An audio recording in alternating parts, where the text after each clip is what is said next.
Welcome to Raj news ప్రశ్న వేదిక కార్యక్రమానికి స్వాగతం. నేను మీ కార్తిక్. ఈరోజు మన guest Saroor Nagar division BJP party తాజా మాజీ కార్పొరేటర్, అదేవిధంగా బీజేపీ పార్టీ రాష్ట్ర ప్యానలిస్టు ఆకుల శ్రీవాణి గారు ఉన్నారు. వెల్కమ్ చేద్దాం. నమస్తే మేడం. నమస్తే. Welcome to Raj news. ఒక మహిళగా రాజకీయాల్లోకి ఎందుకు రావాలనిపించింది, ఎప్పుడు వచ్చారంటే ఏం చెప్తారు? నేను మొన్న కార్పొరేటర్ ఎలక్షన్స్ అప్పుడే వచ్చానండి. అంతకుముందు నార్మల్గానే హౌస్ హోల్డ్ వర్క్, నా బిజినెస్, నా ఇల్లు అంతవరకే ఉండేది. ఆ సమయంలో కరోనా సమయము, ఇక్కడ ఫీమేల్ రిజర్వేషన్ అయ్యింది. పార్టీ పెద్దలు, ఆర్ఎస్ఎస్ సంఘం పెద్దలు అందరూ కూడా మీలాంటి వాళ్ళు చదువుకున్న వాళ్ళు రావాలి అని అన్నారు. వాళ్ళు ఒక అవకాశం ఇచ్చారు. అవకాశానికి తగ్గట్టుగా పార్టీ టికెట్ ఇచ్చింది, ప్రజలు గెలిపించారు. రైట్.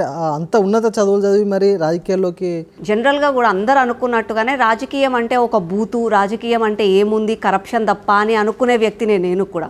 కాబట్టి రాజకీయంలో మార్పు తీసుకురావాలి, ఆ మార్పు అంటే ఈ ఆలోచన అన్న రావాలి, దానికి తగ్గట్టుగా పని చేయాలి, ఒక అవకాశం ఇచ్చినప్పుడు దానికి తగ్గట్టుగా పని చేయాలని చెప్పి 5 సంవత్సరాలు అలాగే పనిచేశాను. ఇప్పుడు కూడా అలాగే కొనసాగుతున్నాను. ఒక మహిళ రాజకీయాల్లోకి రావాలన్నా, ఒక రాజకీయంలో తనకంటూ ఒక స్థానం ఏర్పరచుకోవాలన్నా కూడా సమాజం నుంచి అనేక సమస్యలు, అనేక ఆటుపోట్లను ఎదుర్కోవాల్సి ఉంటుంది.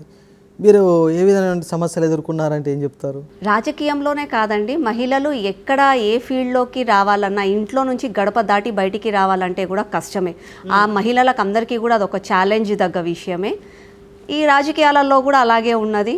సొంత వాళ్ళతో బాధ, ప్రతిపక్షంతో బాధ, ప్రజలతో బాధ, అన్నిటినీ తట్టుకొని ముందుకెళ్ళాలి. పోతే నాకున్న అదృష్టం ఏంటంటే నా సరూర్ నగర్ ప్రజలు నన్ను మంచిగా స్వీకరించారు, ఒక బిడ్డలాగా, ఒక అక్కలాగా, ఒక వదినలాగా.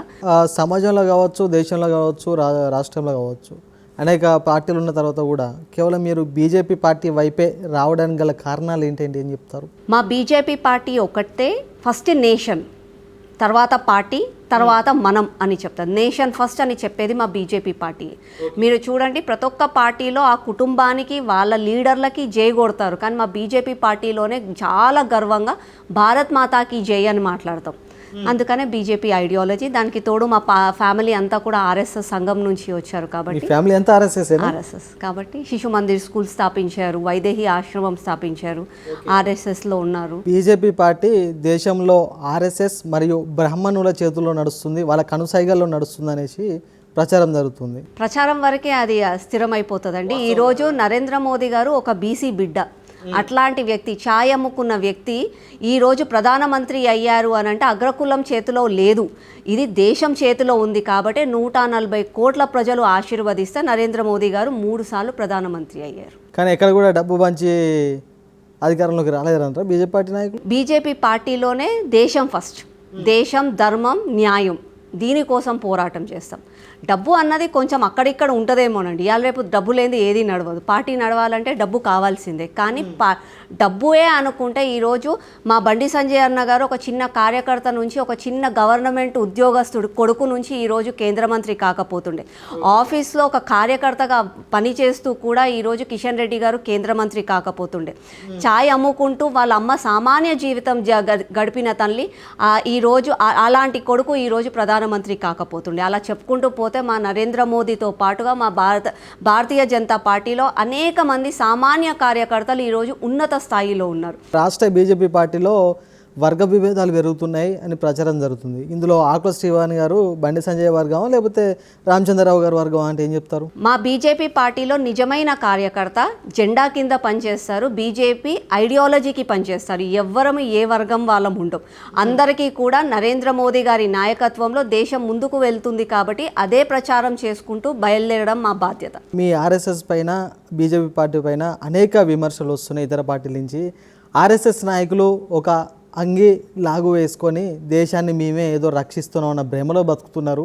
అసలు ఆర్ఎస్ఎస్ వల్ల దేశానికి ఉపయోగం ఉంది, ఆర్ఎస్ఎస్ లేకపోతే వచ్చే నష్టమేంది, ఉంటే జరిగే లాభం ఏంది అనేసి ఇతర పార్టీ నాయకులు ప్రశ్నిస్తున్నారు బలంగా.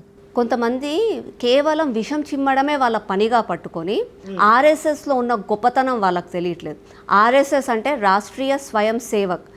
దేవుడు కంటే ముందు ధర్మం, ధర్మం కంటే ముందు నీ తల్లి, నీ తండ్రులు, నీ గురువు అని చెప్పి నేర్పించేదే ఆర్ఎస్ఎస్. పొద్దున లేసి దేశాన్ని గౌరవించు, దేశాన్ని ధర్మాన్ని నువ్వు ఎలాగైతే కాపాడుకుంటావో అవి రెండు నిన్ను కూడా అలాగే కాపాడుకుంటాయని చెప్పి చిన్నపిల్లల దగ్గర నుంచి పెద్దవాళ్ళకు నేర్పించేదే ఆర్ఎస్ఎస్. దానికోసం ఇంకొకటి అంగీలాగు వేసుకొని అని అంటారు. అదే అంగీలాగు వేసుకున్న వాళ్ళు ఎక్కడైనా సరే ఏదన్నా విపత్తు జరిగితే ఎవ్వరు రాకముందు కూడా మిలిటరీ బలగం కానీ పోలీస్ కానీ ఎవ్వరు సహాయం చేయకముందు కూడా వాళ్ళు అక్కడికి వచ్చి వాళ్ళు స్వయంగా అక్కడ పనిచేసి వాళ్ళకి రక్షణ కల్పిస్తారు. అది మా ఆర్ఎస్ఎస్ వాళ్ళ అంగీలాగులో ఉన్న బలం. Okay right. అదేవిధంగా ఆకుల అంజన్ గారి తండ్రి మీ మామగారు ఆకుల సూర్యనారాయణ గారు అనేక సంవత్సరాలుగా బీజేపీ పార్టీలో కొనసాగి బీజేపీ పార్టీ సిద్ధాంతాలను చదివి కొన్ని సందర్భాల్లో పార్టీ మారి ఇతర పార్టీలకు వచ్చి బీజేపీ సిద్ధాంతాలపైన బీజేపీ పార్టీ పైన అనేక విమర్శలు చేసిన సంఘటనలు వాస్తవానికి గత సంవత్సరాల క్రితం చూసాము. కానీ ఆకుల శ్రీవాణి గారు మాత్రం ఎందుకు మొత్తం బీజేపీ పార్టీ ఆర్ఎస్ఎస్లోనే పుట్టి పెరిగినట్టు ప్రవర్తిస్తారు? నాకు తెలిసినంత వరకు మా మామయ్య గారు విభేదాలు అంటే పార్టీలో ఉన్న కొన్ని విభేదాల వల్ల కొన్ని రోజులు దూరం ఉన్నారు పార్టీకి. కానీ పార్టీని విమర్శించినట్టయితే నాకైతే తెలియదు. మీకు వచ్చిన ఇన్ఫర్మేషన్ అది రాంగ్ వచ్చింది. మా పార్టీలో మా మామయ్య గారు ఆకుల లక్ష్మీనారాయణ గారు శిశు మందిర్ స్కూల్ స్థాపించి 1990లోనే బీజేపీ పార్టీకి ఒక ప్రెసిడెంట్గా ఉండి ఈరోజు ఆర్ఎస్ఎస్ ఇంత బలంగా ఈ ఏరియాలో ఉంది అని అంటే తన ఆస్తులను కూడా పిల్లల కోసం అని చెప్పి ఓపెన్గా ఇంటికి వచ్చిన తర్వాత మా అత్తయ్య ఏం చేశావు అని అంటే అక్కడ ఉన్న ప్లాట్ రాసిచ్చి వచ్చేసానని చెప్పారు. మీ మామగారు కాదు కదా, మీ పెద్ద మామగారికి కదా? మా మామయ్య కూడా అండి. మా పెద్ద మామయ్య ఆకుల సూర్యనారాయణ గారు, ఆకుల దయానిధి గారు అందరూ కూడా ఆర్ఎస్ఎస్ శాఖకి వెళ్ళిన వాళ్ళే, ఆర్ఎస్ఎస్కి వచ్చే వాళ్ళే. కానీ రెగ్యులర్గా ఆర్ఎస్ఎస్కి టైం ఇవ్వకుండా ఆర్ఎస్ఎస్ కోసం పనిచేసే వాళ్ళే. బీజేపీ నాయకులంతా ఎలక్షన్ రాగానే శ్రీరాముని అడ్డు పెట్టుకొని రాజకీయం చేస్తారు. అసలు శ్రీరామునికి బీజేపీ పార్టీకి సంబంధం ఏంటి అనేసి ప్రశ్నలు వస్తున్నాయి. దీనికి మీ సమాధానం ఏంటి? శ్రీరాముడికి బీజేపీ పార్టీకి కాదు, శ్రీరాముడికి భారతదేశంలో పుట్టిన ప్రతి ఒక్కరికి కూడా సంబంధం ఉంది. ఓకే, శ్రీరామ రాజ్యం రావాలి, శ్రీరామ రాజ్యం స్థాపించాలి అన్నది మా బీజేపీ పార్టీ. ఎందుకు చెప్తున్నామంటే శ్రీరామ రాజ్యం వస్తేనే అందరము కూడా మంచిగా ప్రశాంతంగా బ్రతకగలుగుతాం. నీతి నిజాయితీ ధర్మంతో బ్రతకాలి అంటే శ్రీరామ రాజ్యం రావాలి అన్నది మా స్టాండ్. శ్రీరాముని పేరు తీసుకున్నంత బలంగా ఇతర దేవుని పేరు ఎందుకు తీసుకోలేకపోతే? లేదండి, మేము ప్రతి ఒక్కరి పేర్లు అంటాము. బంబంబోలే అంటాము, కాళికామాత గురించి మాట్లాడతాము, అమ్మవార్ల గురించి మాట్లాడతాము, శివుడి గురించి చెప్తాము, వెంకటేశ్వర స్వామి గురించి చెప్తాము, కృష్ణుడి గురించి చెప్తాము, అలాగే రాముడి గురించి చెప్తాం.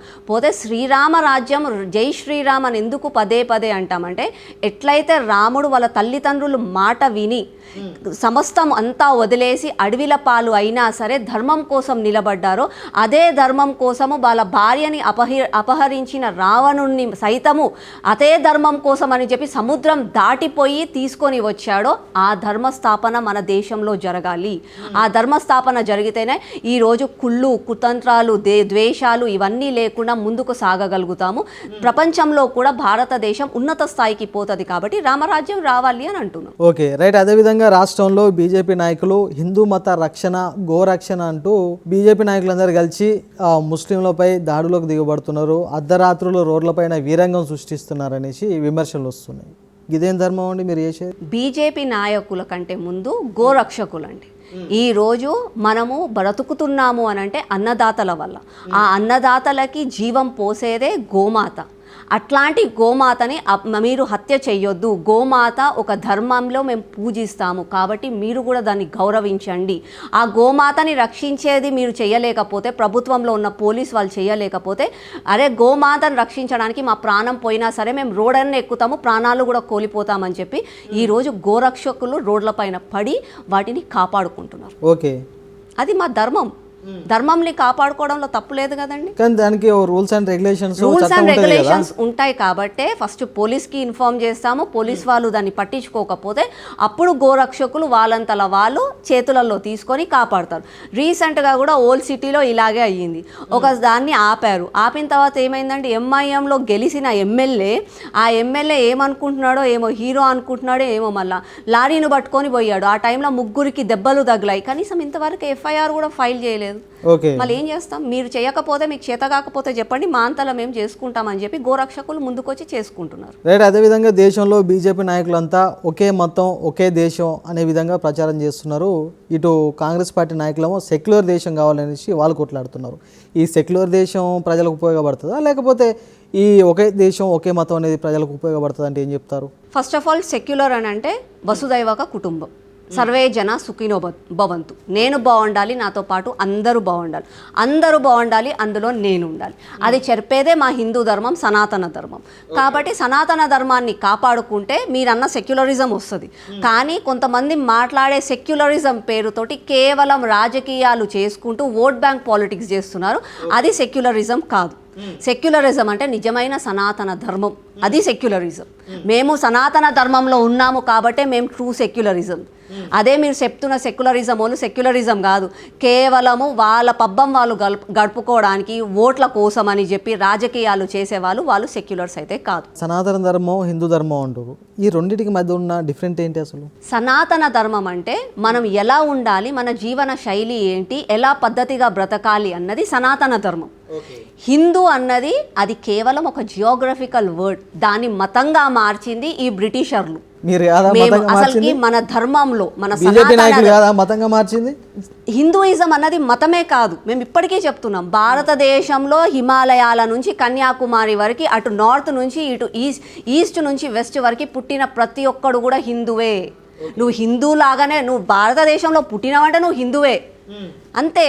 హిందూ అన్నది మతం కాదు, హిందూ అన్నది మతం అని చేసింది కొంతమంది మూర్ఖులు. అదేవిధంగా దేశంలో ఒకరో ఇద్దరో ముస్లింలు చేసిన పొరపాటుకే కావచ్చు, తప్పిదానికే కావచ్చు, బీజేపీ నాయకులంతా ఒక లవ్ జిహాద్ అనేది ముస్లింలకు అంటగట్టి ముస్లింలను ఒక ముద్దాయిలాగా చూపించే ప్రయత్నం బీజేపీ నాయకులు చేస్తున్నారనేసి బీజేపీ నాయకులపైన విమర్శలు వస్తున్నాయి. దీనిపై మీ సందేశం ఏంటి? మేము ఎప్పుడైనా సరే బీజేపీ పార్టీ ముస్లింలకి వ్యతిరేకం కాదు, నేషనలిస్ట్ ముస్లింలని మేము గౌరవిస్తాం. వాళ్ళు కూడా మన పార్టీ వాళ్ళే, మన భాగంలో ఉన్నారు కాబట్టి వాళ్ళందరూ అన్నదమ్ముళ్ళ లాగానే అని చెప్పి ఆలోచించేదే బీజేపీ పార్టీ. కానీ ఎవరైతే యాంటీ నేషనల్ పనులు చేసుకుంటూ జిహాదీ లెక్కలు చేస్తారో అట్లాంటి వాళ్ళకు వ్యతిరేకం, కానీ అది ముస్లిం మెథడ్ కాదు. ఓకే, లవ్ జిహాద్ నడుస్తుందంటారా దేశంలో? నడుస్తుంది. అందులో నేను చెప్పేది ఏముందంటే ఓపెన్గా ఫ్యాక్ట్ అది. వాస్తవం చెప్పండి, మీ బీజేపీ పార్టీలో ఎంతమంది ముస్లిం కార్యకర్తలు ఉంటారు, ఎంతమంది నాయకులు ఉంటారు? ఏ ముస్లిం నాయకులన్నా ఏ ముస్లిం కార్యకర్తలన్నా బీజేపీ నాయకులు ప్రోత్సహిస్తారా అసలు?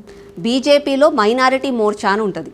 ఆ మోర్చాలో ముస్లిం సోదరులు ఉంటారు, పంజాబీ వాళ్ళు ఉంటారు, సిక్కులు ఉంటారు, ఇసాయిలు ఉంటారు, ఇంకా దాని తర్వాత జైనిజం నుంచి వచ్చిన వాళ్ళు కూడా ఉంటారు. ట్రూ మైనారిటీస్ ఎవరైతే ఉన్నారో వాళ్ళందరూ కూడా అందులో ఉంటారు. వాళ్ళందరూ కూడా మాతో పాటే ఉంటారు, మేము వాళ్ళతో పాటే భోజనం చేస్తాము, అందరం కలుసి ఉంటాము, మీటింగ్లు అవుతాయి, అన్నీ అవుతాయి. మా పార్టీ ఏ రోజు కూడా ముస్లింలకి వ్యతిరేకం కాదు. వాస్తవమైనది, వాస్తవం అది. రైట్. అదేవిధంగా దేశంలో పెట్రోల్ ధరలు కావచ్చు, గ్యాస్ ధరలు కావచ్చు, డీజిల్స్ ధరలు కావచ్చు, నిత్యావసర సరుకుల ధరలు కావచ్చు విపరీతంగా పెరిగిపోతున్నాయి. సామాన్య ప్రజలు ఇబ్బంది పడుతున్నారనేసి ప్రతిపక్ష నాయకులు రోడ్లెక్కి ధర్నాలు చేస్తున్నారు. దీన్ని ఏ విధంగా చూస్తారు? నిజంగానే అండి, మనం నిజంగా కూడా మొత్తం ప్రపంచవ్యాప్తంగా ఇన్ఫ్లేషన్ సిచ్యువేషన్లో ఉండి అక్కడ చేస్తున్న ఉద్యోగస్తులను ఉద్యోగంలో నుంచి లే ఆఫ్ చేసేస్తున్నారు, జీతాలు కట్ చేసేస్తున్నారు. ఇన్ఫ్లేషన్ వచ్చిందని చెప్పి క్రూడ్ ఆయిల్ బ్యారెల్కి రేట్ పెరిగిందని చెప్పి ప్రపంచం మొత్తం అందరూ డీజిల్ పెట్రోల్ రేట్లు ఎప్పుడో పెంచేశారు. అయినా కూడా నరేంద్ర మోదీ గారి నాయకత్వంలో ఇంకా మన ఎకనామికల్ స్టేబుల్గా ఉంది కాబట్టి మెల్లిమెల్లిగా నిదానంగా పెరుగుతుంది. కాబట్టి నరేంద్ర మోదీ గారు ఏమన్నారంటే మనలో మార్పు తెచ్చుకోవాలి. మనం పొద్దున లేసి పక్కనోడికి సపోర్ట్ చేసుకుంటూ చైనా వస్తువులు కొంటారు, అమెరికా వస్తువులు కొంటారు, అవి ఇవి కొనుక్కుంటూ మన దేశంని మనమంతలా మనం కించపరుచుకుంటూ పోయి మన దేశంలో మనం కొనుగోలు చేయకపోతే మన రూపీ వాల్యూ పడిపోతుంది. మన రూపీ వాల్యూ పెరగాలి అని అంటే వోకల్ ఫర్ లోకల్, మన దేశంలో ఉత్పత్తి అయిన వస్తువులే కొనాలి. రైట్. అదేవిధంగా ఆకుల శ్రీవాణి గారు సరూర్నగర్ డివిజన్ నుంచి ఒక్కసారి కార్పొరేటర్ గెలవగానే ఏదో మీ ఎమ్మెల్యే అయిపోయినాం అనే ఫీలింగ్లో వాళ్ళు ఉన్నారనేసి మీ పైన విమర్శలు వస్తున్నాయి. అది విమర్శగా నేను తీసుకోవట్లేదండి, నిజమే. నేను కార్పొరేటర్గా గెలిచాను, నేను దానికి తగ్గట్టుగా పనిచేశాను, ప్రజలలో అంత మంచి పేరు వచ్చింది నాకు.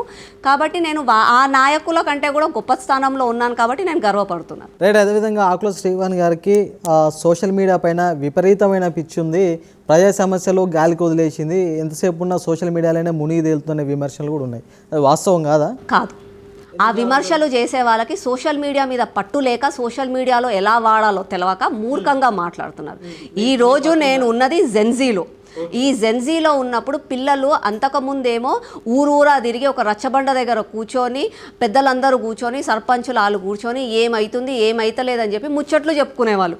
ఈ రోజు ఒక మనిషికి ఒకరు ఇంట్లో ఉన్న వాళ్ళే ఎవరు మాట్లాడుకోవట్లేదు, ప్రతి ఒక్కరు కూడా ఫోన్లలోనే ఉన్నారు. మళ్ళీ నేను చేసిన పని ప్రతి ఒక్కరికి తెలవాలంటే ఏం చేయాలి? Social media. వాస్తవానికి సోషల్ మీడియా మీకు ఒక వ్యసనంగా మారలే?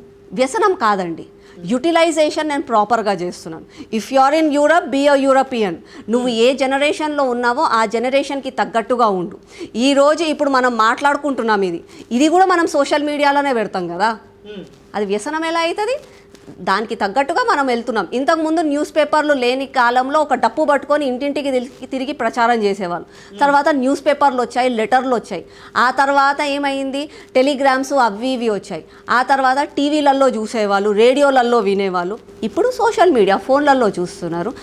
Keep up to the generation ఎలా ఉంటుందో దానికి తగ్గట్టుగా వెళ్ళాలి. ఆకుల శ్రీవాణి గారికి ఎంతసేపు ఉన్న సోషల్ మీడియానా లేకపోతే డివిజన్లో ఉన్న ప్రజా సమస్యలు పట్టించుకునేది ఉందా? ప్రజా సమస్యలు పట్టించుకుంటాను, ప్రజల దగ్గరికి వెళ్ళి పని చేస్తాను, ఆ ఫీల్డ్లలో ఉంటాను కాబట్టి దాన్ని సోషల్ మీడియాలో పెట్టుకుంటాను. ఓకే, ఆ ప్రజా సమస్యలను కూడా ఒక సోషల్ మీడియా కంటెంట్ కు ఉపయోగించుకుంటారు కదా? డెఫినెట్ గా. చూడండి, ఈ రోజు నా డివిజన్ లో 75,000 మంది ఓటర్లు. ఈ ప్రజా సమస్యలను సోషల్ మీడియా ద్వారా దానికి ఒక కంటెంట్ క్రియేట్ చేసి బయటకు తీసుకురావడం తప్ప ఆ సమస్యను పరిష్కరించేది ఉందా? ఈ రోజు నా డివిజన్ లో 70,000 మంది ఉన్నారు. ప్రతి ఒక్కరికి ఒక్కొక్క సమస్య ఉంటుంది. నేను ఫర్ ఎగ్జాంపుల్ ఒక మూలలో ఉన్న విజయపురి కాలనీ అని ఉంటుంది. ఆ కాలనీకి వెళ్ళి నేను ఆ సమస్యని పరిష్కరించడానికని అక్కడికి వెళ్ళాను, అధికారులతో సహా వెళ్ళాను. ఆ సమస్యని నేను అక్కడ పరిష్కరించాను, నేను ఆ సమస్యను అక్కడికి వెళ్ళి ప్రశ్నించగలుగుతున్నాను, చూడగలుగుతున్నాను అని అంటే ఆ కాలనీలో ఉన్న 1000 మందికి కూడా తెలియదు. 1000 మంది కూడా బయటికి రారు, ఒక 10 మందే వస్తారు. ఈ 10 మంది పోయి 1000 మందికి ఎప్పుడు చెప్తారు? చెప్పడం కష్టం అవుతుంది. కానీ ప్రతి ఒక్కరి చేతిలో ఉన్న ఆయుధం ఫోన్. ఆ ఫోన్ ద్వారా నేను ప్రతి ఒక్కరికి కూడా చెప్తున్నాను, ఈ పని నేను ఇవాళ అక్కడికి వచ్చాను, చూశాను, అధికారులతో మాట్లాడాను, అది అక్కడ పరిష్కరించాను. కానీ వాస్తవానికి డివిజన్లో డ్రైనేజ్ సమస్య ఉంది, రోడ్ల సమస్య ఉంది, నీటి సమస్య ఉంది, వీధి లైట్ల సమస్య ఉంది, పారిశుద్ధ సమస్య ఉంది, నాలాల సమస్యలు ఉన్నాయనేసి విమర్శలు వస్తున్నాయి. ఒక కార్పొరేటర్గా మీరు విఫలం అయ్యారు అనుకోవచ్చు. అది విమర్శలు కాదండి. ఒకటి చెప్పాలంటే లోకంలో పచ్చకామర్లు వచ్చినోనికి లోకమంతా పచ్చగా కనిపిస్తుందని విమర్శించే వాడికి ఆ విమర్శ చెయ్యాలన్నట్టు ఆలోచిస్తారు. కానీ అదే నేను ఏమంటున్నా అంటే, నువ్వు ఎప్పుడైనా నీ పనితీరు బాగుందా లేదా అని ఎప్పుడు కంపేర్ చేసుకుంటావు? ఇవాళ మన GHMCలో 150 డివిజన్లు ఉన్నాయి. 150 డివిజన్లో డ్రైనేజీ సమస్య అన్నది కామన్, చెత్త ఎత్తట్లేదు అన్నది కామన్. ఇవన్నీ కామన్ ఇష్యూస్. ఈ కామన్ ఇష్యూస్కి సరూర్ నగర్ ఒక్కటే ఇలా ఉంది, సరూర్ నగర్ పక్కన ఉన్నాయన్నీ న్యూయార్క్ అయిపోయినాయి, డల్లాస్ అయిపోయినాయి అన్నట్టు కాదు కదండి. ఆకుల శ్రీవాణి గారిని ఏమిటి గెలిపించారు? సమస్యలు తీసి వీడియోలు తీసి ప్రజలు చెప్పమని చెప్పారా? నన్ను గెలిపించడానికి కారణము, నేను ఏ సమస్యనైనా సరే అక్కడికి వచ్చి వాళ్ళు చెప్పిన సమస్య వింటాను, వాళ్ళకి ఉన్న సమస్యను పరిష్కరిస్తాను అని చెప్పారు. మీరు కామన్ ఎట్లా చెప్తున్నారు? డ్రైనేజ్ కామన్, పారిశుద్ధం కామన్, ఎన్ని కామన్ ఎట్లా చెప్తున్నారు మీరు? అంత మీరు ప్రజాక్షేత్రంలో లేరు, మీరు పొద్దున్న లేసి ఫీల్డ్లో తిరగరు కాబట్టి మీకు సమస్య తెలియదు. ఎందుకు చెప్తున్నానంటే, ఈరోజు మన రాష్ట్రంలో, మన తెలంగాణలో, అవును మీరు ఆ క్వశ్చన్ అడిగారంటేనే నాకు అర్థమవుతుంది. ఎందుకంటే ఈరోజు మన హైదరాబాద్ నగరంలో ఉన్న డ్రైనేజీ సిస్టము నిన్న మొన్న వేసింది కాదు, ఎప్పుడో నిజాం కాలంలో వేసిన పైపులు. ఆ పైపులన్నిటినీ కూడా మార్చాలి అని అంటే ఇంపాసిబుల్ అవుతుంది. కాబట్టి మెయింటెనెన్స్ వరకు మాత్రమే మనం చేయగలుగుతున్నాం. ఎందుకు అని అంటే కొత్త పైపులు వేయాలి కదా. కొత్త పైపులు వేయాలంటే అధికార పార్టీ దగ్గర నిధులు లేవు. వాళ్ళు ఏం చేస్తారు? మెయింటెనెన్స్ మాత్రమే చేయనిస్తున్నారు. అండ్ ఇంకొకటి, రోడ్ల గురించి మీరు అన్నారు. నేను ఇవాళ ఒక రోడ్ వేస్తాను, సీసీ రోడ్ వేసిన తర్వాత ఇవాళ మీరే ఆ గల్లీలో ఉండి ఇల్లు కట్టుకోవాలనుకుంటారు, మీరే దాన్ని తవ్వేస్తారు. ఎందుకంటే కిందికెళ్ళి నీళ్ళ లైన్ తీసుకోవాలి, డ్రైనేజ్ లైన్ తీసుకోవాలి. సో ఆ నీళ్ళ లైన్, డ్రైనేజ్ లైన్ ముందే వేసుకొని రోడ్డు వెయ్యాలి అన్న టెక్నాలజీ మన రాష్ట్రంలో ఇంకా రాలేదు. మన రాష్ట్రంలో ఎలా అంటే ఒక పాట ఉండేది అప్పట్లో, మేరే దేశ్కి ధర్తీ సోనా ఉగలే ఉగలే హీరే మోతి అని చెప్పి దేవుడిలాగా మనము భూమాతను మొక్కుతాం. అదే భూతల్లిని పొద్దున రోడేసాం, సాయంత్రం 10 సార్లు తవ్వుతాం మనం. ఎందుకంటే ఆ టెక్నాలజీ ఒక కార్పొరేటర్గా నేను చేయాల్సింది కాదు. నేను మెయింటెనెన్స్ వరకు చేయగలుగుతాను, ప్రజలకు సేవ చేయగలుగుతాను, ప్రజలకి ఉన్న సమస్యలను పరిష్కరించగలుగుతాను. కానీ మీరు అన్నట్టుగా మన సిటీ మొత్తము సరూర్ నగర్ ఒక డల్లాస్ కావాలి, న్యూయార్క్ కావాలి, శాన్ ఫ్రాన్సిస్కో కావాలి అంటే అది నా చేతిలో లేదు, అది రాష్ట్ర ముఖ్యమంత్రి చేతిలో ఉంది. ఓకే, మీ చేతిలో లేకపోవచ్చు. సరే, మీరు అన్నారు ఇంతసేపు ఆ డ్రైనేజ్ సమస్య అనేక సంవత్సరాలు ఉన్నాయి హైదరాబాద్లో, దాన్ని మనం ఇప్పుడు తొలగించలేమని చెప్తున్నారు వాస్తవానికి. అయితే డ్రైనేజ్ సమస్య ఉన్నది వాస్తవమే, కానీ జనాలు వాడే నీళ్ళల్లో తాగే నీళ్ళల్లో డ్రైనేజ్ నీళ్ళు కూడా కలుస్తున్నాయంట. మరి గిదేం దుర్మార్గం? నేను అదే చెప్తున్నా కదండి, మీరు ఇందాక వినలేదు. ఎందుకంటే డ్రైనేజ్ పైప్ లైన్ లేసింది ఎప్పుడు నిజాం కాలంలో. ఆ పైప్ లైన్ అన్నీ కూడా ఇన్ని సంవత్సరాలు 50 సంవత్సరాల నుంచి ఉండవు, అవన్నీ కూడా ఇరిగిపోయి ఉంటాయి, ఖరాబ్ అయిపోయి ఉంటాయి. ఆ నీళ్ళన్నీ ఏమవుతాయి, ఆ డ్రైనేజ్ నీళ్ళన్నీ భూమిలో కలిసిపోతాయి. దాని పక్కలనే మీరు నమ్మరు, చిన్న చిన్న గల్లీలు ఉంటాయి బస్తీలలో. ఒక దగ్గరనేమో మంచినీళ్ళ లైన్, పక్కనే డ్రైనేజ్ లైన్ ఉంటుంది. ఆ డ్రైనేజ్ పైప్ ఎప్పుడైనా ఇరిగిపోయింది అనుకోండి, ఆ నీళ్ళన్నీ భూమిలోకి ఊరుతాయి అంటాం, బావిలో నీరు ఊరినట్టు ఊరుతాయి. పక్కనే ఉన్న మంచినీళ్ళ లైన్లోకి అవి కూడా కలుస్తాయి. ఓకే, అందుకని పొల్యూషన్ వస్తుంది. దాదాపు ఆకు శ్రీవన్ గారు ఇప్పటివరకు సరూర్నగర్ డివిజన్కి ఎన్ని కోట్లు తీసుకురాగలిగారు, ఎటువంటి కార్యక్రమాలు చేపట్టారంటే ఏం చెప్పి? చూడండి, ఇప్పుడు లెక్కలు అవన్నీ చెప్పుకుంటూ పోవాలి అని అంటే 60 కోట్ల రూపాయల పని జరిగింది. ఇంకా కొంచెం నేను యాడ్ చేసుకోవాలి అని అంటే ఇప్పుడు హైవేల మీద పోయే రోడ్డు, ఇప్పుడు హైవే మీద ఉన్న ఫ్లైఓవర్కి పెయింటింగ్లు, ఇవన్నీ కూడా వేసుకోవచ్చు.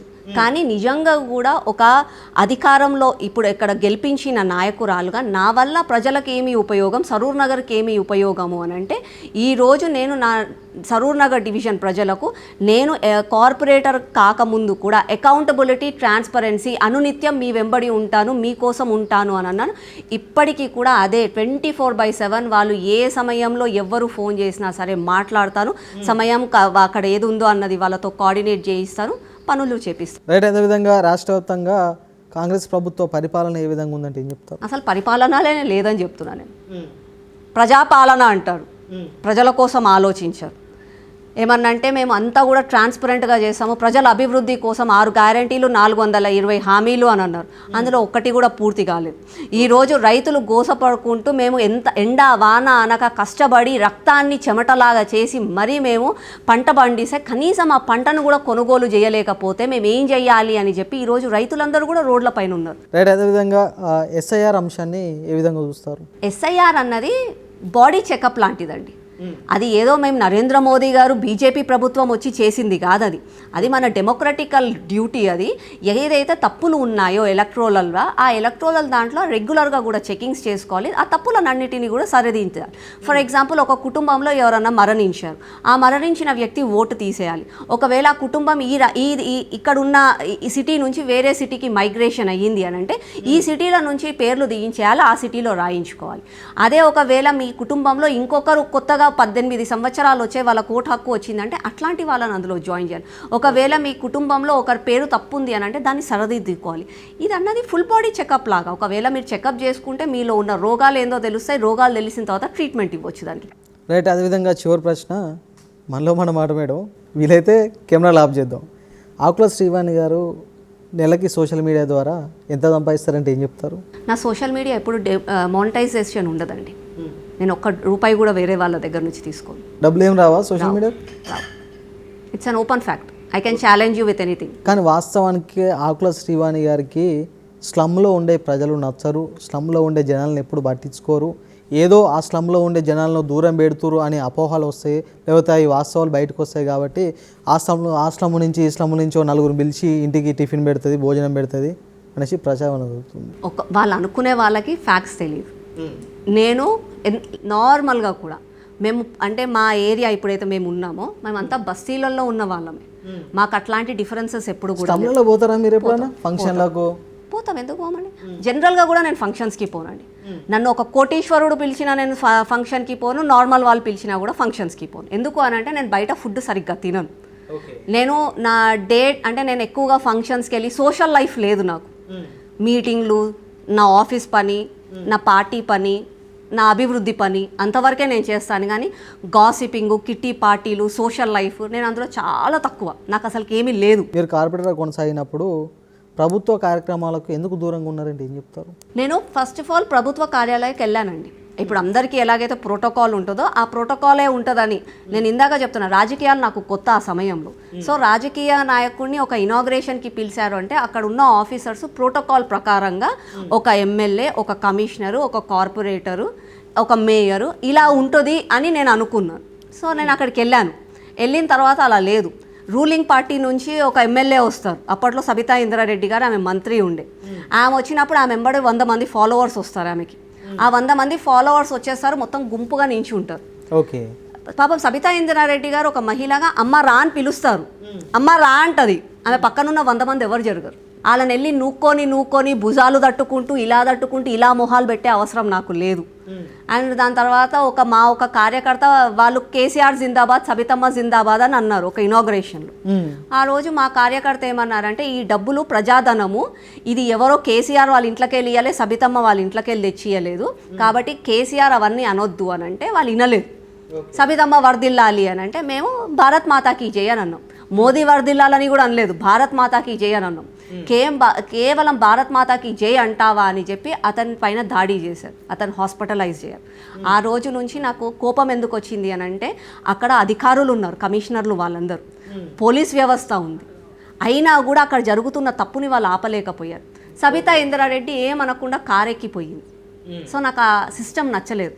తర్వాత అనిపించింది, నేను వచ్చి కొబ్బరికాయ కొడితేనే నేను పని చేసిన అన్న సిచ్యువేషన్లో ప్రజలు లేరు. ఎందుకంటే ప్రజలు నా వెంబడి ఉన్నారు, నేను ఏం పని చేస్తున్నానో ప్రజలు అనునిత్యం చూస్తున్నారు. రైట్. అదేవిధంగా ఆకుల శ్రీవాణి గారు డివిజన్లో వెమ్మటుండే కార్యకర్తలను సరిగా పట్టించుకోరు, కార్యకర్తలకు ఏమైనా ఆపద వచ్చినా కూడా పట్టించుకోరు, ప్రజలకు ఏమైనా ఆపద వచ్చినా కూడా స్వతహాగా ఒక 10 రూపాయల సహాయం కూడా అందియరు, కనీసం పిల్లికి కూడా బిచ్చవేయరు అనేసి విమర్శలు ఉన్నాయి.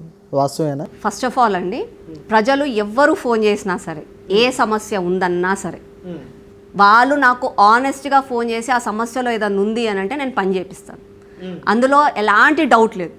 ఈరోజు నా కోసము మా సరూర్ నగరే కాదు, ఎక్కడి నుంచో ఫోన్లు చేసి అక్క ఇది అవసరం ఉంది అని అంటే మాట్లాడతాను, చేస్తాను, నా వల్ల అయ్యింది, నేను చేయగలుగుతాను. కానీ కొంతమంది ఉంటారు, ఒక ఎగ్జాంపుల్ చెప్తున్నాను నేను మీకు. ఇదే కొత్తలో నేను కార్పొరేటర్గా గెలిచినప్పుడు ఫోన్ చేశారు, అక్క నేను ఈడ కట్ట మీద ఉన్నాను, నన్ను పోలీసు వాళ్ళు పట్టుకున్నారు అని అన్నాడు. అంటే ఎందుకు పట్టుకున్నారు అని అన్నాడు. అంటే నేను హెల్మెట్ పెట్టుకోలేదు అని అన్నాడు. పైసలు కట్టిపో అని చెప్పిన. అట్లాంటివి నేను ఎంకరేజ్ చేయను. అది కార్యకర్త ఒకవేళ తప్పు ఎవరు చేసినా సరే, అది నా సొంత వాళ్ళు చేసినా సరే, కార్యకర్త చేసినా సరే, ప్రతిపక్షం చేసినా సరే, తప్పు తప్పే. రైట్. అదేవిధంగా సరూర్నగర్ డివిజన్లో గంజాయి బ్యాచ్లు ఎక్కువ అయిపోతున్నాయి, గంజాయిని నియంత్రించలేకపోతున్నారు అనేసి విమర్శలు కూడా ఉన్నాయి. సరూర్ నగరే కాదండి, మన రాష్ట్ర వ్యాప్తంగా కూడా గంజాయి బ్యాచ్ పెరుగుతుంది. ముఖ్యంగా సరూర్ నగర్ హాట్ స్పాట్స్ ఉన్నాయి. ఆ హాట్ స్పాట్స్ ఉన్నాయని చెప్పి నేను అధికారంలోకి వచ్చినప్పటి నుంచి ఇప్పటి వరకు కూడా ఎంతమంది సిఐలు ట్రాన్స్ఫర్ అయ్యారు, ఎస్ఐలు ట్రాన్స్ఫర్ అయ్యారు, డీసీపీలు వచ్చారు, ఏసీపీలు వచ్చారు, ప్రతి ఒక్కరికి వెళ్ళి రిప్రజెంటేషన్ ఇచ్చాను. అందులో హాట్ స్పాట్స్ ఈ ఏరియాలలో కూర్చుంటారండి వాళ్ళు అని కూడా వాళ్ళకు డీటెయిల్డ్గా ల్యాండ్ మార్క్ చేసి ఇచ్చారు. ప్రతి 2 నెలలకు ఒకసారి వాళ్ళని హోంవర్క్ చేసుకుంటూ వాళ్ళని అడుగుతూనే ఉంటాను. కానీ అది వాళ్ళు తీసుకోవాల్సిన ఇష్యూ, వాళ్ళు చేయాల్సింది, నేను వెళ్ళి వాటిని చేయలేను. కానీ అవేర్నెస్ ప్రోగ్రామ్స్ లాగా పిల్లలకి ఎక్కడన్నా కనిపిస్తే వాళ్ళకి చెప్తూనే ఉంటాం, మార్పు తెచ్చుకోవాలి, ఇవన్నీ అవసరం లేదు అని చెప్తాం. కానీ అదంతా ఇక సంస్థ పైనుంచి చేయాల్సిన ఇష్యూస్ అవన్నీ. ఇది నాటి ప్రశ్న వేదిక కార్యక్రమం చూస్తున్నాం. రాజు న్యూస్ మరో గెస్ట్తో మళ్ళీ కలుద్దాం.